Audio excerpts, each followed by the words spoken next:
ఏనుగులకు పూజ చేస్తారు, గుర్రాలకు పూజ చేస్తారు, ఆవులకు పూజ చేస్తారు, నెమళ్ళకు పూజ చేస్తారు, ఆఖరికి పాములకు కూడా పూజ చేస్తారు అన్నారంట. గురుగారు అన్నారంట కేసీఆర్ స్టైల్లో అన్నారంట గురుగారు. మరి ఏం చేద్దామంటావా, మా దేశంలోనే పూజించదగ్గ పాములు ఉన్నాయి, మరి మీ దేశంలో ఏం చేద్దామయ్యా అన్నారంట.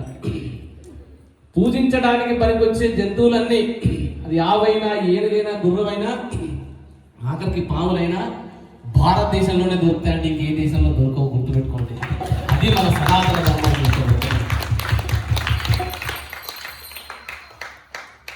నాగరాజావే నాగరాజావే దిగు దిగు నాగన్న దివ్యా సుందరి నాగా దిగు దిగు నాగన్న దివ్యా సుందరి.